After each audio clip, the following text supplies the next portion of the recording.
السلام علیکم ناظرین، عزیز طلبہ و طالبات، خاندیش اردو نیوز میں آپ کا خیر مقدم۔ ناظرین، آج ہم آپ کو بتائیں گے اس بچی کے بارے میں، اس مسلم بچی کے بارے میں جس نے کروڑوں لوگوں کی آنکھوں میں آنسو لا دیے تھے۔ آج سے 2 سال پہلے عراق میں سامنے والی ایک ستم رسیدہ بچی کی تصویر نے پوری دنیا کو ہلا کر رکھ دیا تھا۔ ناظرین، اس کے بارے میں ہم جانکاری حاصل کریں گے۔ اس سے پہلے ہم آپ سے گزارش کرتے ہیں کہ جن لوگوں نے ہمارے چینل کو سبسکرائب نہیں کیا ہے وہ ہمارے چینل کو سبسکرائب کر لے اور بیل آئیکن بٹن دبا کر چینل سے جڑ جائیں۔ عرب ذرائع ابلاغ اور سوشل میڈیا پر شائع ہونے والی عراقی بچی کی تصویر کے بعد اسے عراق کی مونالیزا کا لقب دیا گیا تھا۔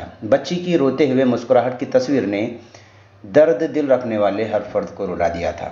دہشت گرد گروہ داعش کے ظلم سے فرار ہونے والی بچی نے حال ہی میں العربیہ چینل کے برادر ٹی وی چینل الحدث کے ساتھ بات چیت کی۔ اس نے بتایا کہ وہ ان دنوں عراق کے شہر موصل میں اپنے خاندان کے ساتھ مقیم ہیں۔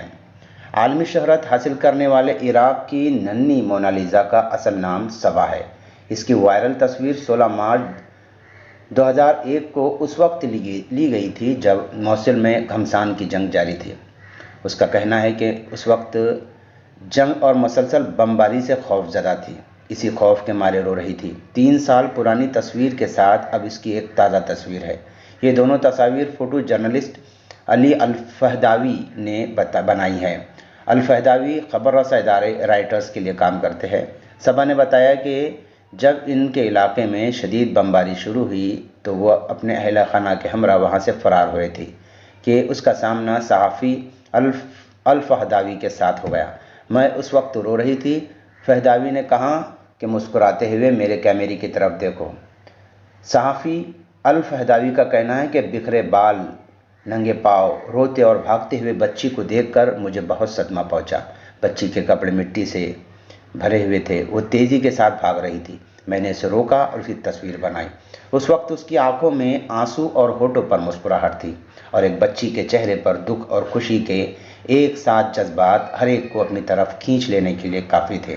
ایک سوال کے جواب میں صحافی الفہداوی نے کہا کہ میں نے بچی کو دوبارہ تلاش کیا تاکہ اس کے آج کے حالات کا پتہ چلایا جا سکے۔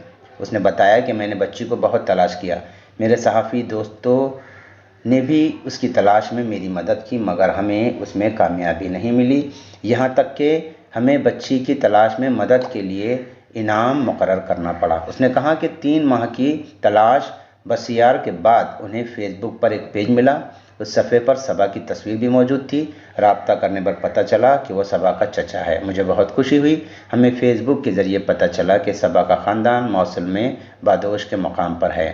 خیال رہے کہ سن 2014 سے 2017 تک داعش نے شمالی عراق کے علاقوں میں نینوا اور موصل پر قبضہ کر لیا تھا۔